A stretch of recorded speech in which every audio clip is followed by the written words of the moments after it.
No spring DIY project is complete without a cleanup plan. Now, whether you're tackling a garage overhaul, prepping before painting, cleaning up the workshop, or getting the deck and patio ready for warmer days, Simple Green All-Purpose Cleaner has you covered. This powerhouse cuts through dirt, oil, grease, and grime, and it's U.S. EPA Safer Choice certified. Strong enough for your toughest cleaning jobs, safer for your home. One cleaner for every project. Visit simplegreen.com. Hey, sweetie, your mother showed me this Carvana thing for selling the car. I'm gonna give it a try. Wish me luck. Me again. I put in the license plate. It gave me an offer. Unbelievable.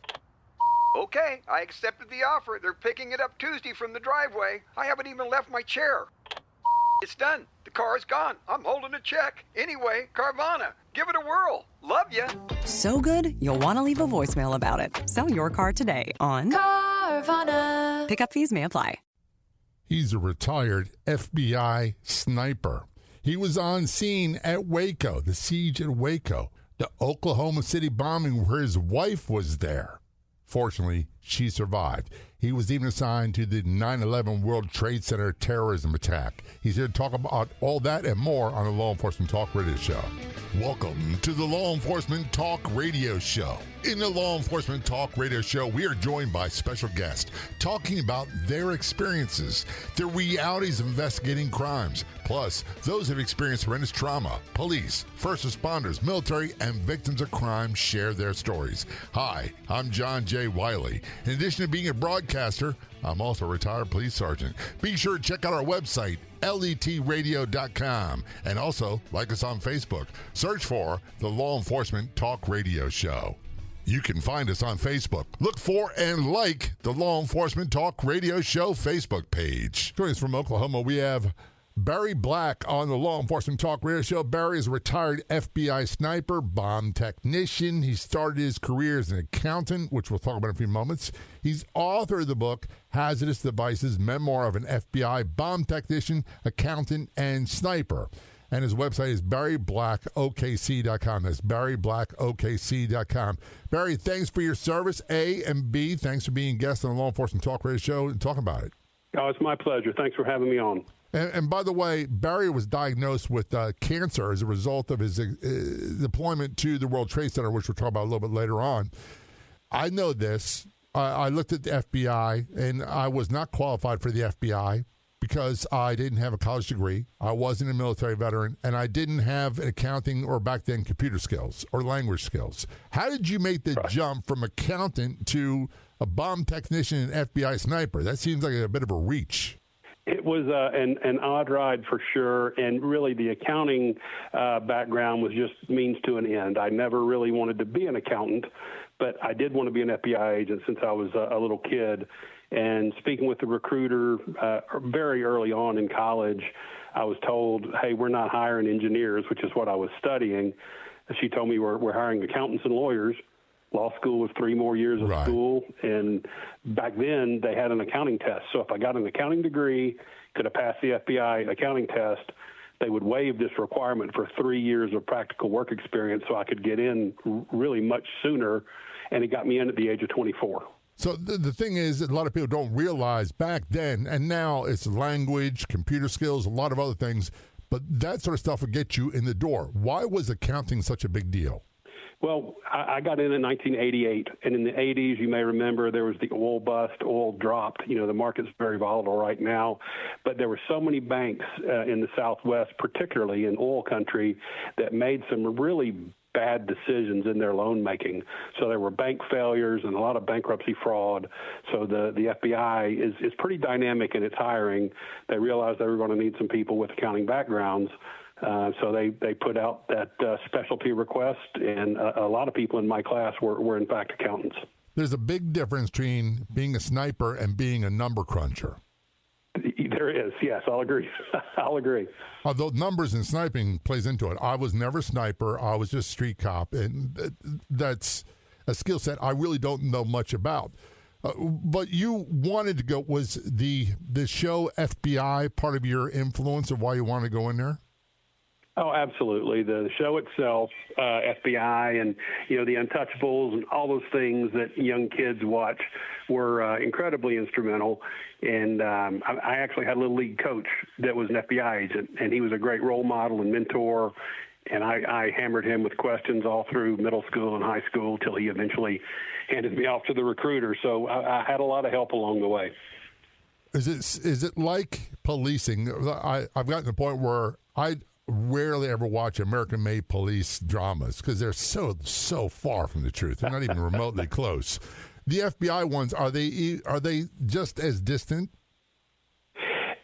I watch them. I enjoy them. I've been small parts behind the scenes in one or two of them.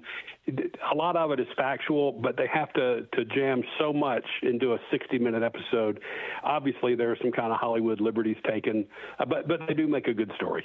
One of the things that I get quite often is I'm retired Baltimore police, and they'll go, "Oh, my God, Baltimore. Was it like The Wire? Was it really like that?" And I go, well, I'll give you an example.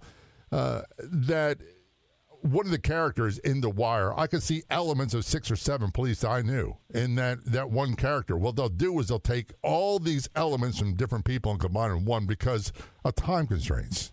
Right. Exactly. And that's how you get, everybody's identified with facial recognition or DNA. Sometimes that just doesn't exist on a crime scene. Best laid plans, and you still may not get usable DNA or even fingerprints. But on most of these shows, there's always some forensic clue that's left behind. And, we'll try to collect them, but sometimes they just aren't there. One of the things I get, you brought up DNA, and that was in its infancy when I was policing. But one thing I see quite often now on television is contact DNA. They're going to leave their DNA around. What are they talking about? So contact DNA is, it can be as few as 7 skin cells. So if you touch more often a rough surface, you slough off skin cells, and 5 to 7 cells can be enough in certain circumstances to provide a positive ID. The technology has changed so much, but it is amazing. And one of the things that I don't get, and that I think a lot of people don't get, and maybe Hollywood is to blame, but I'm going to say not maybe. They're definitely to blame for this. The Guthrie case that they talk about, they recovered DNA. Well, that's great. But if you don't have a sample that matches up to that, you really got nothing. Right. Well, DNA is not always a silver bullet. You have to exclude people that had some reason to be on the scene. Right. But yeah, if you get DNA and nobody's been loaded in the database, if that string is identifiable, in theory, you could get what they call a John Doe warrant. We're looking for the person with this DNA so that if there's a statute of limitation, that warrant would outlast the statute of limitation. So it can be handy, but obviously not everybody is in the database. When you started in the FBI, and one of the advantages of working with the feds, and I did about 2 years of a DEA in Baltimore. I was detailed them as a U.S. Marshal, Special Deputy U.S. Marshal. It was a pretty sweet gig, but they had great equipment. They had great technology. They had great cars. They had all the things that we didn't have. But when I started, we didn't even have cell phones. We didn't have, when we started this drug investigation, it was with a clone pager and then a pen register. We had to sit there and register every time a phone call came in. We had to document it. And then we followed up with surveillance on that location, all that stuff. Nowadays, it seems like, and this is, I'm going to pose this as a former question, have you seen a lot of changes technology-wise between when you first started and now? Oh, absolutely. When I went through the academy, we had to buy our own handcuffs. And when I got on the SWAT team, we were buying our own boots. When I became a bomb technician, we were using, some people were using homemade disruptors. Budget plays into that a lot. You mentioned the task forces had better cars and better equipment. That's just straight a function of budget. So, yes, it's as terrorism has become more prevalent, the terrorism budget went up, and when I was a bomb technician, our tools and capabilities went up dramatically. Well, I guess there's positives and there's negatives with that. And one of the things I get all the time, and I was actually thinking about this in the shower, Barry, before my interview with you. It's like, man, policing nowadays, You got cell phones. You can ping a cell phone and tell if it binged off of it. We didn't have any of that stuff. And it seems to me that a lot of crimes are solved by old-fashioned gumshoe policing. I agree completely. And what we're losing, it seems, is the ability to have contact with individuals face-to-face. A face-to-face interview can tell you things that you're not going to get from texting or, any kind of direct messaging. And I was a training agent for a while, and one of the newer agents asked while we were driving 4 hours to Oklahoma to interview somebody instead of emailing them. I said, because I want to see his face. I want to see the watch his change body of language. expression on his face. We're talking about Barry Black. He's a retired FBI sniper, bomb technician. He's authored the book Hazardous Devices, Memoir of an FBI Bomb Technician, Accountant, and Sniper. And his website is barryblackokc.com. Don't go anywhere. This is Law Enforcement Talk Radio Show. We'll be right back. There are more than 700 free podcast episodes of the Law Enforcement Talk Radio Show. Episodes are converted to a free podcast after airing on radio. You're bound to find a podcast episode that suits you at letradio.com, letradio.com. That's letradio.com. I just realized I have exactly zero moving supplies. First big move? Yep. Been there. Rented a truck, scrounged up boxes, bribed people with pizza, still lost a chair, strained my back, and my friendships. So I should hire a pro because I don't know what I'm doing? That's why I used Mayflower. Walked me through everything. Had a move coordinator, real movers. That sounds very adult. Mayflower made my first big move exciting instead of terrifying. Get a free move quote at Mayflower.com. Mayflower, with you every step of the way. Hey, sweetie, your mother showed me this Carvana thing for selling the car. I'm going to give it a try. Wish me luck. Me again. I put in the license plate. It gave me an offer. Unbelievable. Okay, I accepted the offer. They're picking it up Tuesday from the driveway. I haven't even left my chair. It's done. The car is gone. I'm holding a check. Anyway, Carvana, give it a whirl. Love ya. So good, you'll want to leave a voicemail about it. Sell your car today on Carvana. Pickup fees may apply.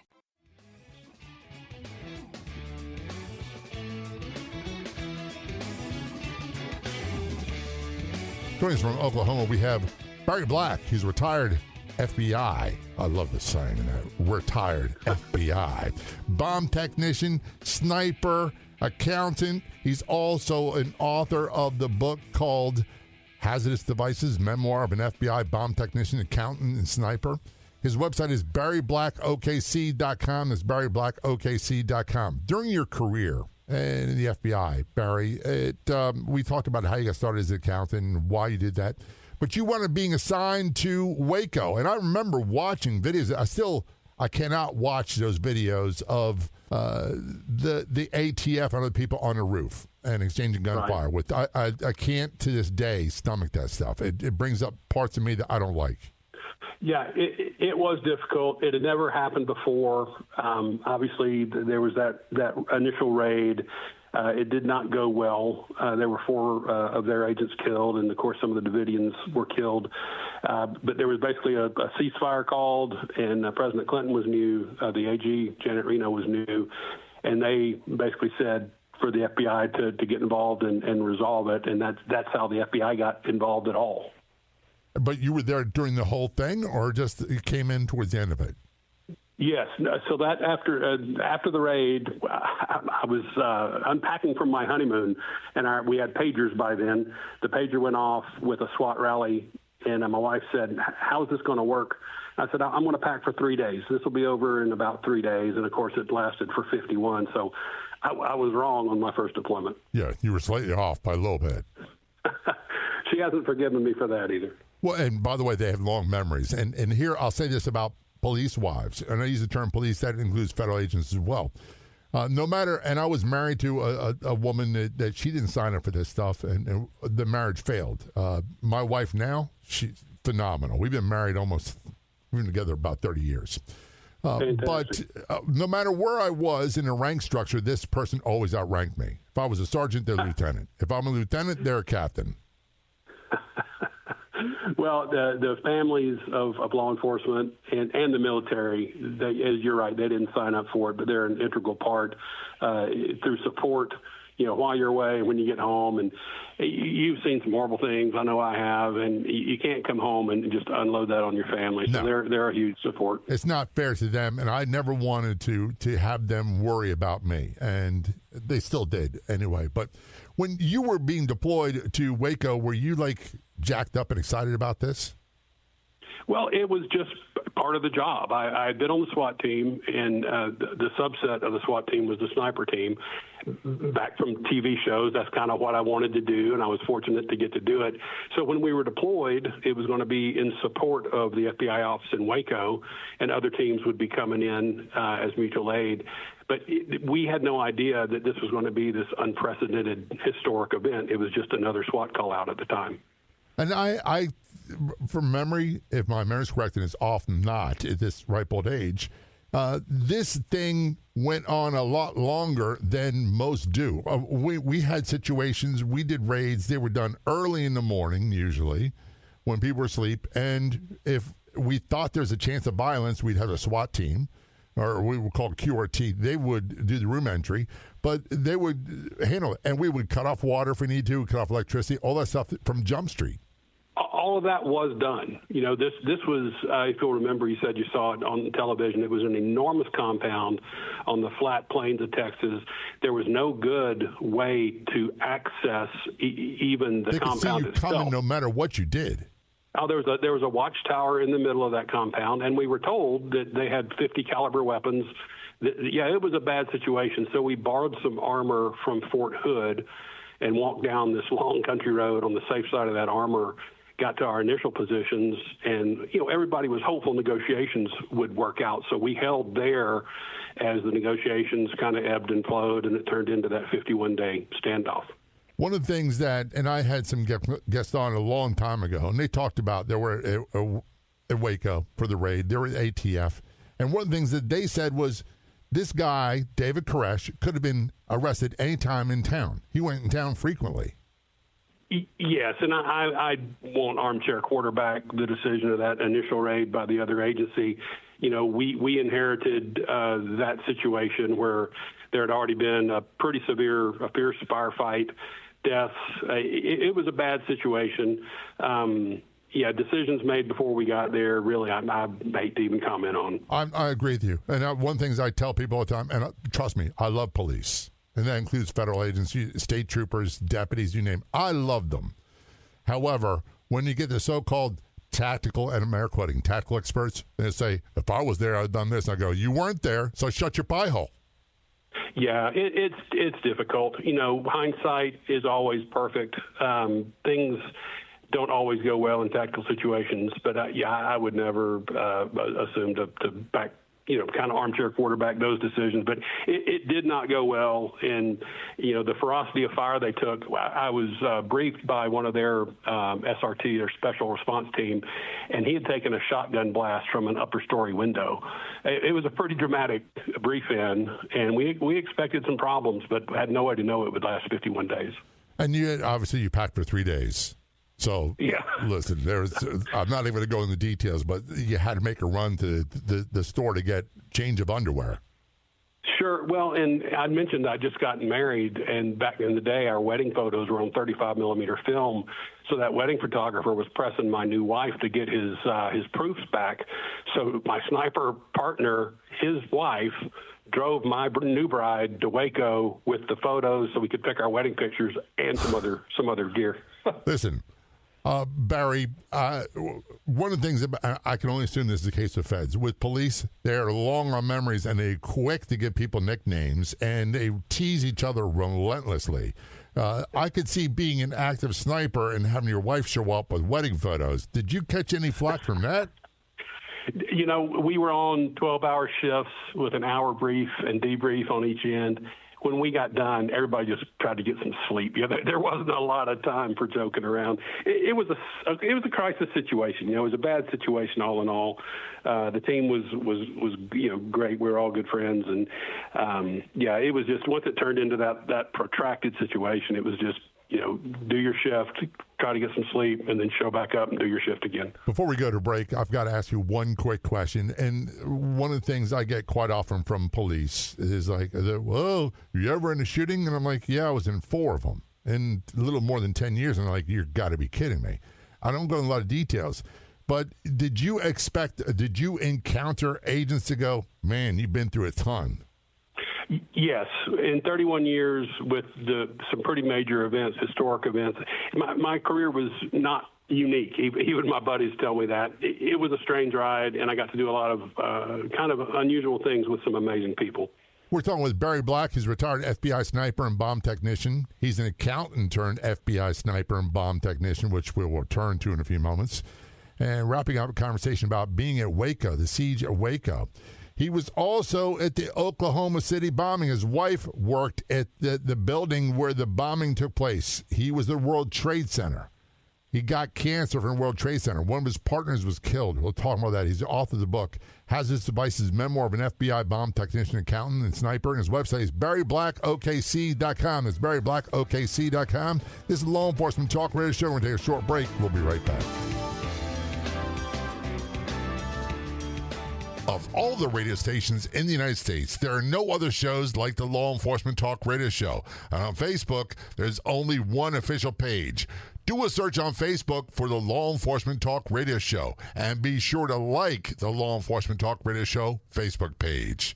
I just realized I have exactly 0 moving supplies. First big move? Yep. Been there. Rented a truck, scrounged up boxes, bribed people with pizza, still lost a chair, strained my back, and my friendships. So I should hire a pro because I don't know what I'm doing? That's why I used Mayflower. Walked me through everything. Had a move coordinator, real movers. That sounds very adult. Mayflower made my first big move exciting instead of terrifying. Get a free move quote at Mayflower.com. Mayflower, with you every step of the way.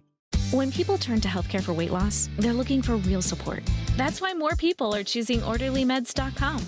Orderly Meds connects you with real doctors and access to proven GLP-1 medications like semaglutide and tirzepatide. No guessing, just a more supportive experience. And all shipped directly to your door in discreet packaging. Do your research. Ask questions. Then visit OrderlyMeds.com/podcast for an exclusive offer. That's OrderlyMeds.com/podcast. Individual results may vary, not medical advice. Eligibility required. See site for details.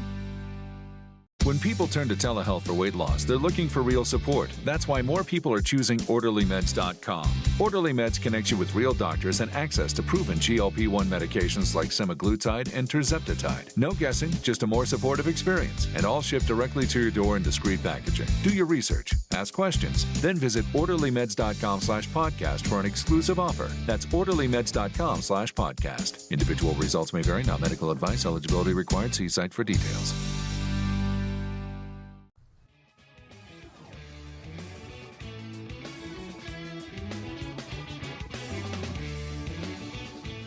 Conversation with Barry Black on the Law Enforcement Talk Radio Show. Barry's a retired FBI sniper, bomb technician, accountant.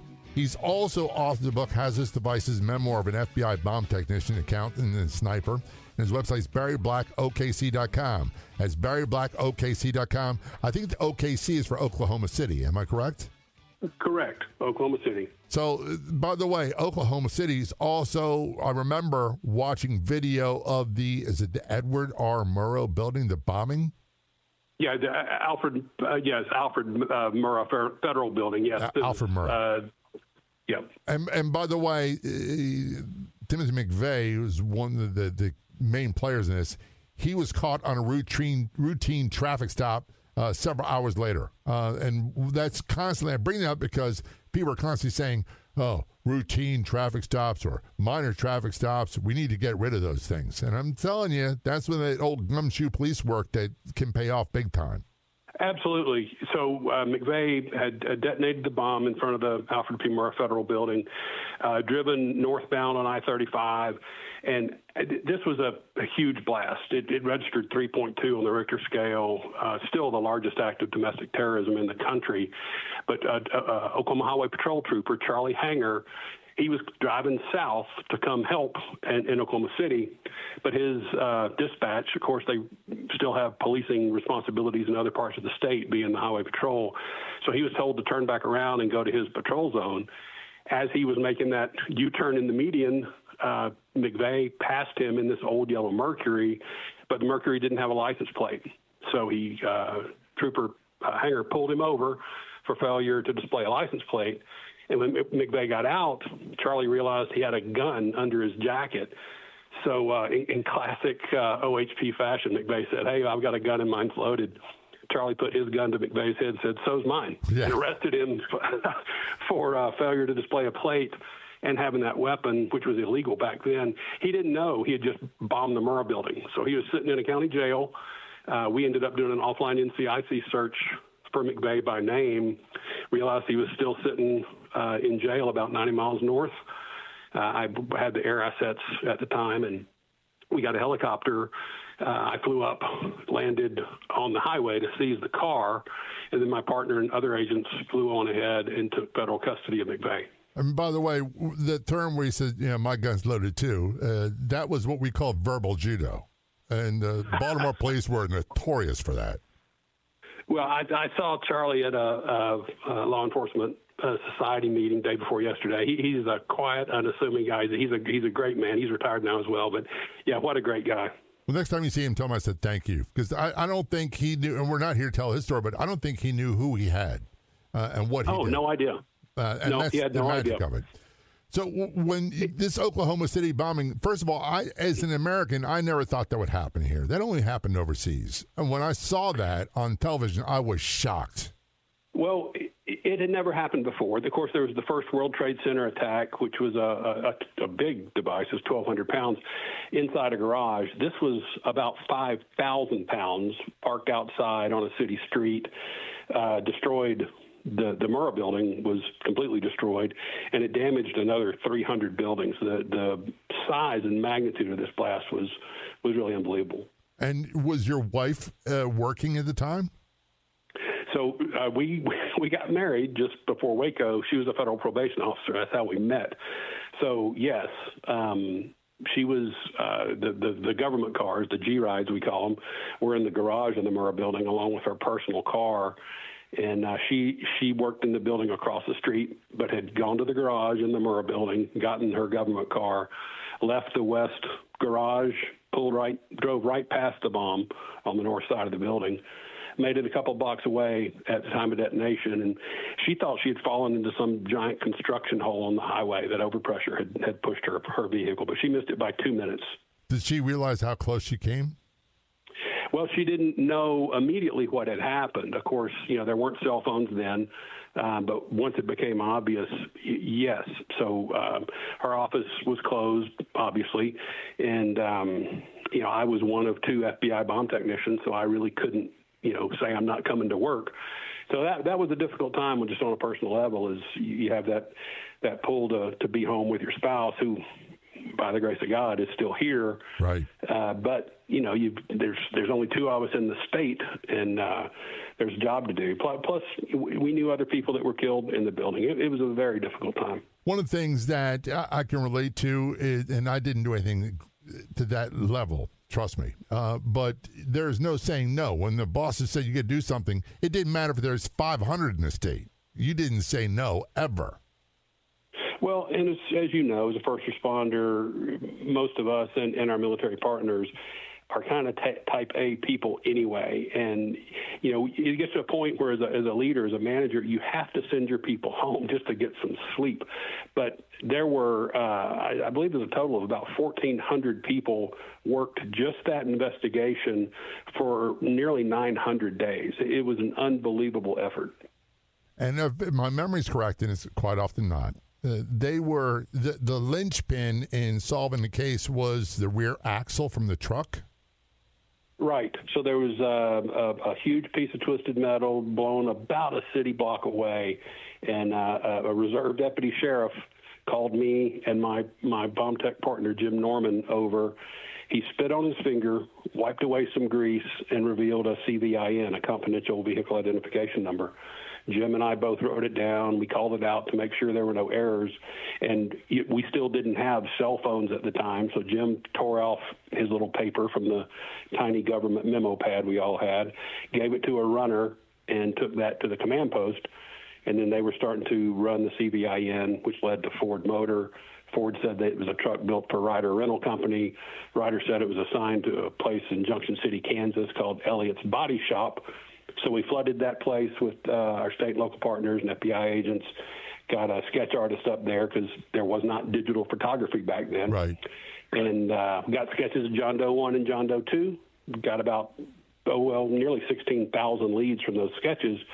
But, that's how those now infamous sketches were gotten so fast. And by the way, John Doe number 1 and John Doe number 2 turned out to be McVeigh and his partner.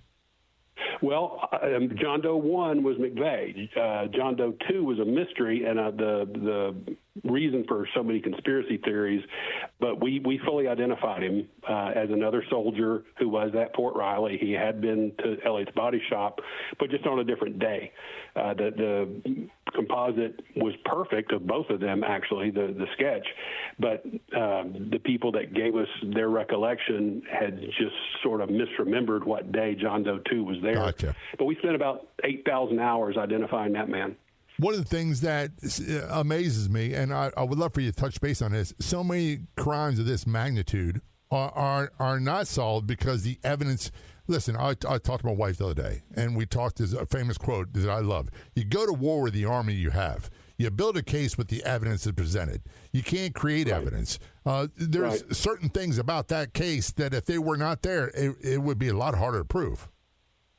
Well, finding that CVIN that early on, it was about, maybe 10:30 that morning, which was enabled us to run that data and get to Elliott's Body Shop where there was an eyewitness, who rented this truck, and we got the sketch. So finding that, was great. We did have some chemical residue, but it was very minute because it rained that night. Right. And a lot of the explosive chemical residue was washed away. But yeah, some of this evidence that you need is very, very small, and it just takes an extremely thorough crime scene investigation followed up by really good interviews to put a case together. And do me a favor, please tell your wife I said thank you for her service as well. We're talking about Barry Black, who's a retired FBI sniper, bomb technician. He's an accountant turned FBI sniper, which is a mind-blowing thing, but when you think about it. He's authored the book Hazardous Devices, Memoir of an FBI Bomb Technician, Accountant, and Sniper. And his website is barryblackokc.com. It's barryblackokc.com. This is the Law Enforcement Talk Radio Show. When we return, we're going to talk about 9/11, World Trade Center. Don't go anywhere. We'll be right back.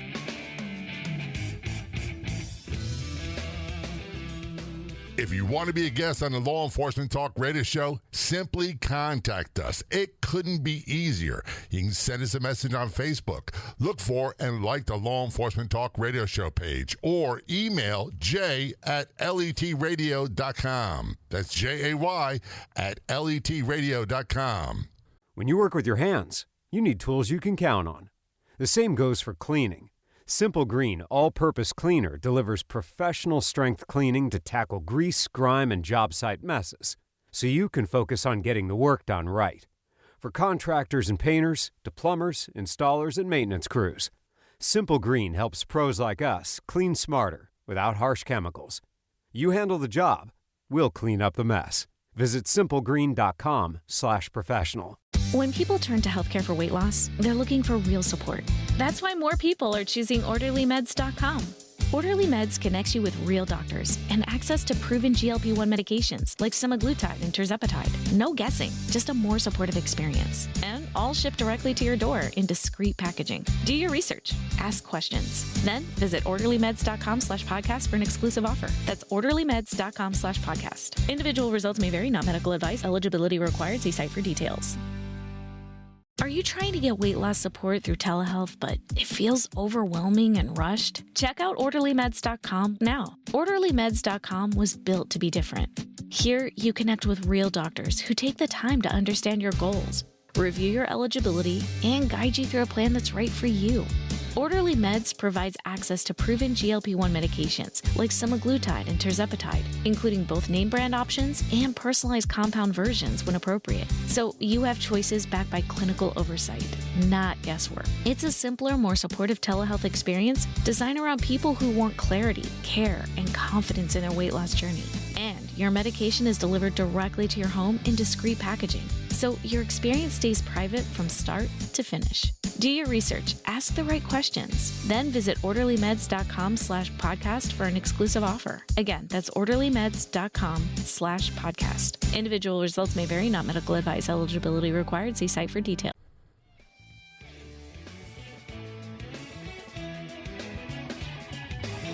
Turn a conversation with Barry Black on the Law Enforcement Talk Radio Show. Barry is a retired FBI sniper, bomb technician. He started off as an accountant. He's authored the book, Hazardous Devices, Memoir of an FBI Bomb Technician, Accountant, and Sniper. His website is barryblackokc.com. It's barryblackokc.com. As if you didn't have enough already in your long career, Barry, you also have being dispatched to 9/11 World Trade Center terror attack. Tell us about that. Well, obviously it was a horrific event. I had become a bomb technician in 1994. Exactly 53 weeks before McVeigh bombed the Murrah building in Oklahoma City. And between the bombing there in 95 and the 9/11 attacks, I'd been given the opportunity to do a great deal of training and been to a number of special events. So that morning, of course, everybody remembers where they were. The FBI went into high gear, and 4 of us, special agent bomb technicians, were sent to New York, in part because our special agent bomb tech there, Lenny Hatton, who was a great guy, he was killed rescuing people. When the buildings collapsed, we lost Lenny. So we went up to support our office in New York for those technical operations. I can't even begin to imagine the scope of that disaster afterwards. And by the way, I talk about this many times on the show. Many years afterwards, I went to the construction area, and they had NYPD there. And I just wanted to say, I'm retired Baltimore police, and I can't imagine losing that many people in one day. And I made it about 3 feet from them, and I started crying. Right. To this day, granted, there's a lot of people that are born after that, but to this day, that has a huge impact on me. I can't imagine being on scene and trying to go from rescue mode to recovery mode. Well, that job, the rescue and recovery are done by first responders, and my hat's off. That was really not our part of it. It was the evidence would come through, and if it had any kind of explosive element, or we were backfilling the jobs with New York's special response teams when they would get leads for suspicious activity that may or may not have been tied to the attack. So it was a crazy time. There were a lot of things going on. But yeah, the magnitude of the loss, the crime scene itself was just a hellscape, something like I had never seen. It was like 14 acres of just absolute destruction. And how bad was the health situation? Because I remember them saying that it wasn't that bad and people were wearing little paper masks. And now we've actually lost more first responders, more people on scene from cancers than we did on scene from the disaster itself. Right. Well, and as you know, first responders are kind of let me help first. PPE, whether it was available or not, you just went and did your job. I remember being at Ground Zero, the smoke was still rising. The little grids that cover walk, don't walk signs were just packed with, material. We did not know, what we were breathing. And we had teams at Fresh Kills Landfill that were sorting all that debris. But yes, more responders have died since the attack than died the day of the attack. And you've had your own health scares as a result of working there. I did. About 8 years after, I'd been having some sinus issues, which was really pretty common with the first responders there. Was seeing an ear, nose, and throat guy, and I said, "Hey, by the way, Doc, what is this?" There's this little knot kind of behind my left jawline. That's never good, by the way. No, it's, you got to ask. So I did, and he said, "Look, I don't know." So he sent me to a couple of different folks. Anyway, I was diagnosed with an exceptionally rare form of cancer that required surgery, 6 hours of surgery with a head and neck specialist. And thank God they got the whole tumor out. so I didn't have to have any treatments after. But I count myself as being very fortunate. Some other friends of mine in the explosives unit and other units have died because of their exposures on scene. I'm blessed and quite fortunate. You're very fortunate indeed, and that is not lost on me that I can have this conversation with you. And by the way, a lot of these people that have died from horrific illnesses died very young. Right. Well, you look at the average age of the first responders. It's not an easy job physically. And the parameters just within the FBI. I mean, you're mandatorily retired at age 57, so you're going to be well below that when you're doing some of these more physically intensive jobs. And one of the things I jokingly say this, and then we'll go into what you're doing today in a moment, is when I was in the police academy back in 1980, we had a major at the time who said the average life expectancy for Baltimore police at that time was 52. That's how long they lived. And they usually lived 2 years after retiring and died. The average life expectancy, last time I read, for an average American male police officer is 58. And the average life expectancy for American men is 73. So we're still dying young. Well, and I think you'll find a correlation to the military as well. It's just the things you do, the things you see, the operational tempo, the stress. It takes a physical toll and a physiological toll, and it's important you have some way to deal with all that, because there's a whole good life after retirement. You just have to be around to enjoy it. And by the way, speaking of your good life after retiring, you wrote this book, Hazardous Devices, Memoir of an FBI Bomb Technician, Accountant, and Sniper. What possessed you to do that?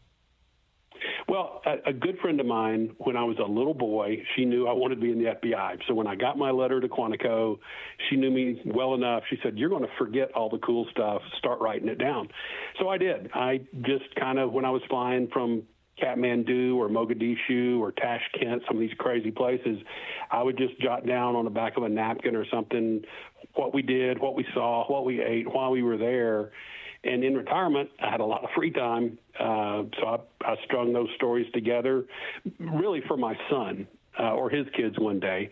But I was contacted by a publisher.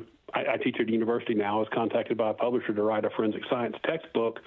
And I said, well, I haven't really thought about that, but I do have this compilation of little stories from 31 years in the FBI, and it was sort of a surprise to me, but they published it, and it's really going quite well. I'm thrilled for you. I really am, because quite honestly, and this is part of the reason why I started the show 9 years ago. Today's the 9-year anniversary of it. The birth of the show. Congratulations. I wanted to provide a platform, a national platform, where people could tell their stories about the realities of policing. Because we get everything that seems to be washed with some political bias. Right. Well, and TV, Hollywood's not necessarily realistic. Then the news is usually negative. But the men and women that do the jobs we did, and I'll throw in our military partners, are public servants. They have servants' hearts, and they're trying to help people that need help. And is your website, barryblackokc.com, a spinoff of the book? Well, I've been doing some little speaking engagements here and there, and the last one I did down at the Dallas Holocaust Museum, they were like, well, we just happened to find you on LinkedIn. And so I was talking to them, and a buddy suggested, you should probably get a website. I'm not good at that promotion part, because, as you know, in law enforcement, we usually couldn't even talk to the media. No. But it was good advice to get a little website. I do some speaking now, and, of course, it's a good avenue for the book as well. Is that a great place for people to reach out and get a hold of you? That's a fantastic way to get me, barryblackokc.com. The book's available on Amazon or wherever else you buy books. But sure, that's sort of what it's for, and I hope it continues to be a viable avenue. That's barryblackokc.com. Now, we change gears very quickly. Barry Black, is that your given name, or is that a made-up name? No, that's my name. Yep, it's it, and I had to live with it when I was a kid. People would reverse it, Blackberry or whatever. But yeah, no, that's me. I'm sure the song "Old Black Betty" was one you heard quite a bit. Well, and it mentions Birmingham. That's where I'm from, so that folds into. Well, that's awesome, Barry. I want to thank you for your service, but I really want to thank you for talking about these things. They're not easy to talk about. They're not fun to talk about. You handle it with dignity and grace, and you're very much appreciated. Well, I appreciate your kind words, and thank you for your service as well. I'd like to thank our guests for coming on the Law Enforcement Talk Radio Show. The Law Enforcement Talk Radio Show is a nationally syndicated weekly radio show broadcast on numerous AM and FM radio stations across the country. We're always adding more affiliate stations. If you enjoyed the podcast version of the show, which is always free, please do me a favor and tell a friend or two or three. I'll be back in just a few days with another episode of the Law Enforcement Talk Radio Show and Podcast. Until then, this is John J. Wiley. See ya. Moving comes with a lot of questions. What do you pack first? How do you move the fridge? Did you rent the right truck? That's why so many movers choose United Van Lines for their first big move. With experienced professionals handling packing, loading, and transport, you don't have to guess your way through moving day. Your belongings are protected, your move stays on track, there's no deposit required, all so you can focus on what's next. United Van Lines, America's #1 mover. Get a free quote at UnitedVanLines.com today. When people turn to telehealth for weight loss, they're looking for real support. That's why more people are choosing OrderlyMeds.com. Orderly Meds connects you with real doctors and access to proven GLP-1 medications like semaglutide and tirzepatide. No guessing, just a more supportive experience, and all shipped directly to your door in discreet packaging. Do your research, ask questions, then visit OrderlyMeds.com/podcast for an exclusive offer. That's OrderlyMeds.com/podcast. Individual results may vary, not medical advice. Eligibility required. See site for details. Less support through telehealth, but it feels overwhelming and rushed? Check out OrderlyMeds.com now. OrderlyMeds.com was built to be different. Here, you connect with real doctors who take the time to understand your goals, review your eligibility, and guide you through a plan that's right for you. Orderly Meds provides access to proven GLP-1 medications like semaglutide and tirzepatide, including both name brand options and personalized compound versions when appropriate. So you have choices backed by clinical oversight, not guesswork. It's a simpler, more supportive telehealth experience designed around people who want clarity, care, and confidence in their weight loss journey. And your medication is delivered directly to your home in discreet packaging, so your experience stays private from start to finish. Do your research, ask the right questions, then visit OrderlyMeds.com/podcast for an exclusive offer. Again, that's OrderlyMeds.com/podcast. Individual results may vary, not medical advice. Eligibility required. See site for details. If you like the show, please take a moment to rate, review, and subscribe. It really does help the show to grow. Thank you for listening.